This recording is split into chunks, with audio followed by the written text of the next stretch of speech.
High বন্ধুরা, সবাই কেমন আছো? নতুন অতিথি চ্যানেলে আবারও সবাইকে স্বাগত। তো দেখো, আজকে ইঁচড় চিংড়ি রেসিপি রান্না করব। তো সেটাই তোমাদের সঙ্গে আজ শেয়ার করব। দেখো, এই পাশে জল রয়েছে, আমি গরম করতে দিয়েছি। তো এর ভিতরে আমি এখন লবণ হলুদ দিয়ে আলু আর ইঁচড় হাফ সেদ্ধ করে নিব।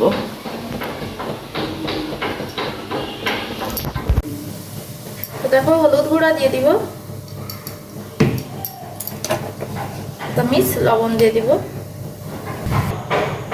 তো দেখো, এই চোরগুলো আমি দিয়ে দেবো এর ভিতরে,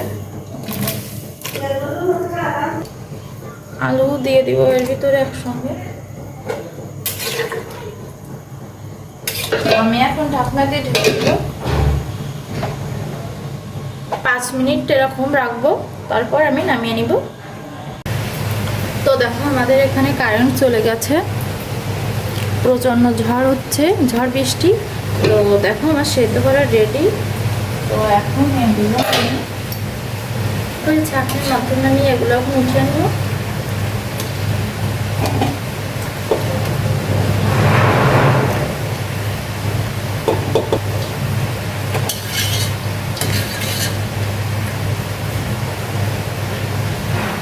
তো দেখো, আমি একটা নন স্টিকের প্যান নিয়ে নিয়েছি, এবার আমি চুলাটা অন করে নিলাম। তো দেখো, প্যানটা গরম হয়ে গেছে, এবার আমি তেল দিয়ে দিব, সরিষার তেল।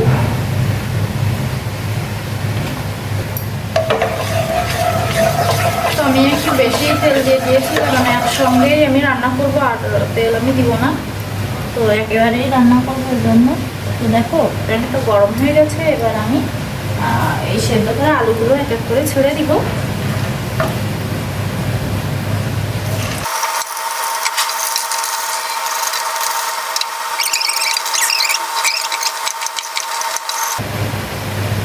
দেখো, চিংড়ি মাছগুলো, গলদা চিংড়ি মাছ, এটা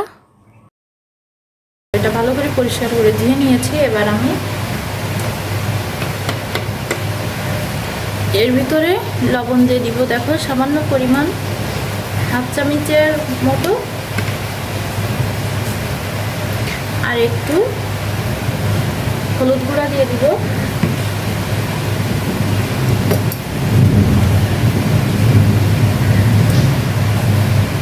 ভালো করে মাখানোর জন্য একটু সরিষার তেল দিয়ে দিব, কাঁচা তেল।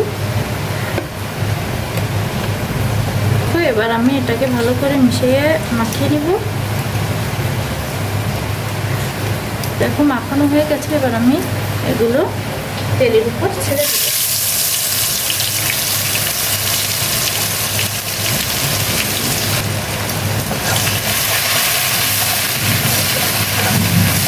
আমি উঠে নিব।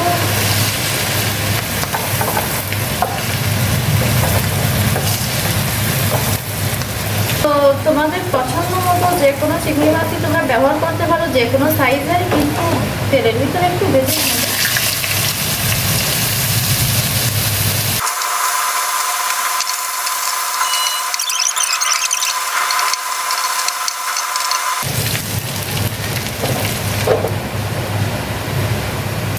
তো দেখো, এখানে আমি গোটা মশলা দিয়ে দিয়েছি, শুকনো, এটা দিয়ে দিব করুন।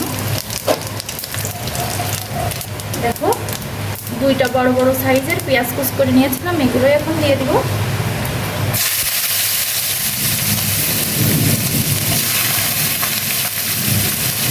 দই দিয়ে দিব একটু, দইয়ের ভিতরে লবণ দিয়ে দিব, তাহলে দইটা কি স্বাদ বেশি আসবে। রসুন পেঁয়াজ বাটা,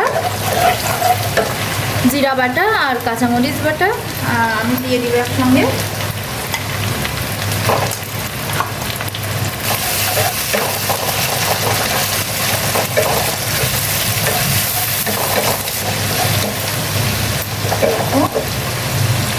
একটা পেস্ট করেছিলাম, লবণ, হলুদ গুঁড়া, শুকনা মরিচ গুঁড়া, জিরা গুঁড়া আর ধনিয়া গুঁড়া। তো সেই মিশ্রণটাই এখন আমি দিয়ে দিব।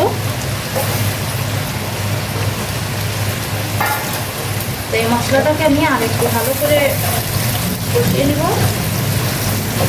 তো দেখো, এই মিশ্রণটার ভেতর আমি এখন চিংড়ি মাছগুলো দিয়ে দিব।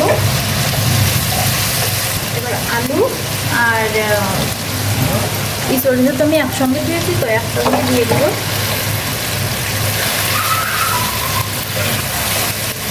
তো এটা আমি এখন ভালো করে রান্না করে নিব।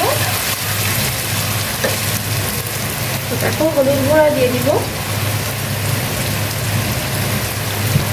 লবণ দিয়ে দিব 1/2 চামচ। দেখো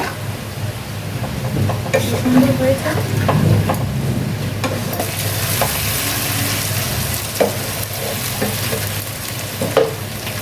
তো দেখো আমি এখন জল দিয়ে দিব।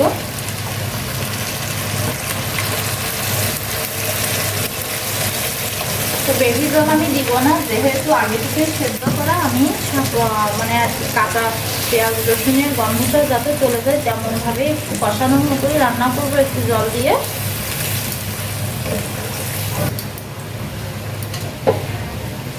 তো ঢাকনা দিয়ে আমি 5 মিনিট রান্না করে নিব।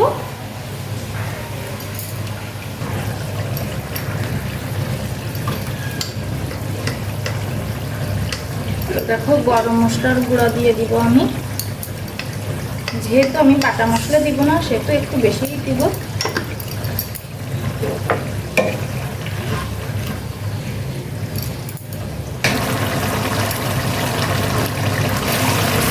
তো দেখো হয়ে গেছে, আমি এবার গ্যাসটা অফ করে দিব।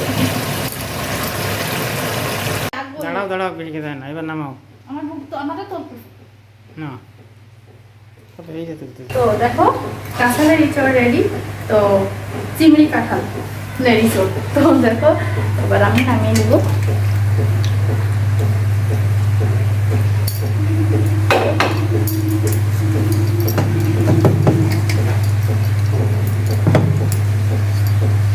এটা খেলেই মনে হবে যে তুমি মাংস খাচ্ছ, আর যদি হয় চিংড়ি ইঁচড় তাহলে তো কোনো কথাই নেই। তো আজ এই পর্যন্তই, সবাই ভালো থেকো, আর অবশ্যই লাইক কমেন্ট শেয়ার করতে ভুলো না, আর সাবস্ক্রাইব করে দিও যারা নতুন দেখছো। তো আজকের মতো বাই।